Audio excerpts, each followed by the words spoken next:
네, 머니앤라이프입니다. 오늘 한국재무관리센터의 신중민 팀장과 함께합니다. 안녕하십니까? 네, 안녕하세요. 네, 팀장님께서는 참 많은 분들을 재무 상담을 하고 계시잖아요. 그 가운데 돈을 많이 그리고 잘 모으는 분들이 있으실 텐데 특별한 노하우가 따로 있을까요? 네, 저축을 잘 하시는 분들에게는 공통적인 특징이 있는 것 같습니다. 네. 저축에 대한 목적이 분명하시고요. 그 목적이 굉장히 구체적인 분들이 돈을 참 잘 모으시는 것 같습니다.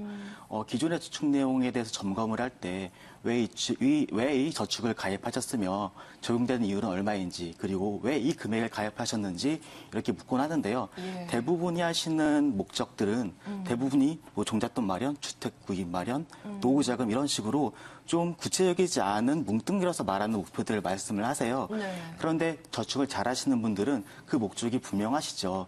예컨대 내가 3년 후에 3억 5천만 원짜리 주택을 구매하시겠다라고 하시는 분이 계셨는데 지금 전세 보증금이 2억이고 3년 동안 1억 5천만 원을 모아야 하는데 1억은 대출을 받으시고 5천만 원을 모아야 할 때 현재 시중 금리가 2%대 중반쯤 되니까 예. 3년 동안 5천만 원을 모으기 위해서는 135만 원을 저축해야겠다. 이런 식으로 구체적으로 대표해 주시는 분이 돈을 참 잘 모으시죠. 지금 저축을 할 때 구체적인 목적이 있어야 한다라고 말씀해 주셨는데 어떤 것들이 있나요? 다른 것들이? 네, 아무래도 삶의 가치관이 다양하고 방식이 다르겠지만 예. 많은 분들이 공통적으로 가지는 목적은 아무래도 좀 여유로운 집에서 살고 싶고 생활도 넉넉했으면 좋겠고 네. 그다음에 좋은 차를 굴리고 싶고 그런 목적들을 갖고 있는데 이 모든 것들을 충족시키기에는 뭐 급여가 부족한 경우도 상당히 많고요. 그렇기 때문에 자신이 어디 쪽에 더 가치를 두고 관심을 가지고 있는지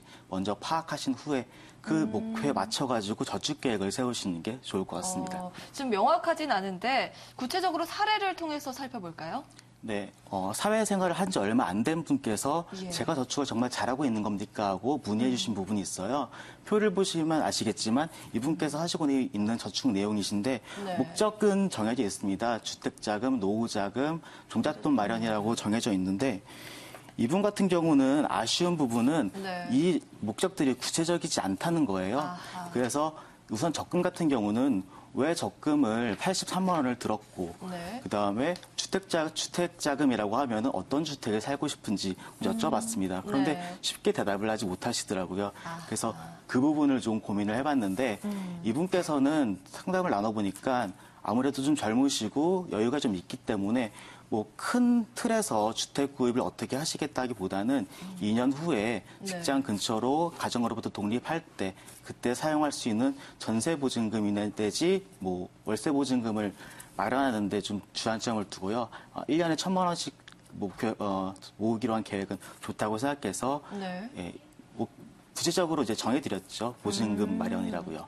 그렇군요. 이렇게 주택자금이라고 해도 더 세분화해서 들어가야 된다라는 말씀이신데 그렇다면 연금 쪽에서는 어떤 목적을 세우는 게 좋을까요? 네, 어떤 연금의 가입도 목적도 물어봤습니다. 네. 대부분 사람들이 그렇듯이 지인에게 가입을 했고 좀 필요할 것 같다라는 생각이 들어서 예. 가입을 하셨다고 해요. 그런데 필요할 것 같다라는 그 자체도 좀 막연한 목표이잖아요. 네. 연금 같은 경우에는 내가 어느 시점에 얼마의 연금이 나올지에 대해서 미리 예상해 보는 것이 중요합니다.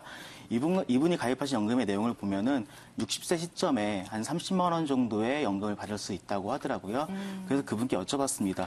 60세부터 아무런 일도 하지 않고 30만 원씩 받고 싶으면 뭘 하고 싶으세요? 물어봤더니 뭐 취미 생활도 하고 싶고 가족들이랑 외식도 하고 싶고 예. 그다음에 손자가 있다면 용돈도 주고 싶고 이런 식으로 활용하고 싶다고 하셨더라고요. 예. 그래서 이 부분의 의미와 목적은 은퇴 후의 용돈이라고 좀 정해봤습니다. 아하, 그렇군요. 그리고 적립식 펀드에 대해서는 어떻게 설정하셨나요?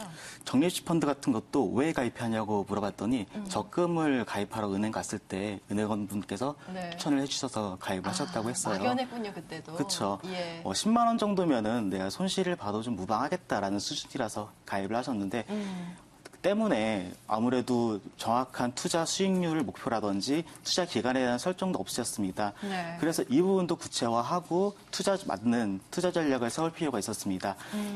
주식형 펀드를 가입하셨기 때문에 한 3년 정도를 설정을 했고요. 네. 3년 동안 모아지는 360만 원의 자금에 대해서도 필요에 따라서 설정을 할 필요가 있었는데 이 자금에 대해서는 여행 자금이라는 또 목적을 부여했습니다. 그런데 단 조건을 붙었는데요. 두 자릿수의 수익률이 발생했을 때는 네. 유럽이나 미주 여행, 그다음에 한 자릿수 수익률일 때는 동남아 여행, 그다음에 마이너스 수익률일 경우에는 국내 여행 이런 네. 식으로 좀 목적을 구체화했더니 이분께서 네. 동기부여가 된다고 하시더라고요. 아하. 그러니까 주택 자금 부분을 2년 뒤 오피스텔 보증금이라고 구체화하고 또 노후 자금, 은퇴 후 용돈, 그리고 마지막으로 종잣돈 마련은 3년 뒤에 여행 자금 이렇게 구체화를 할 필요가 있다라는 말씀이시네요. 그렇죠. 내용 면에서는 네. 금융 상품도 바뀌지 않았고 또 금액도 바뀌지 않았지만 예. 목적만 구체화하고 명확히 함으로써 저축 의지도 강하게 할 수 있고 예. 목적이 하나하나 달성될 때마다 성취감도 커지겠죠. 이렇게 저축을 해 나가신다고 하면은 저축을 잘할 수 있는 요령을 터득하시게 될 겁니다. 네, 오늘 이렇게 재무 관리에 대한 내용들 짚어봤습니다. 말씀 고맙습니다. 네, 감사합니다.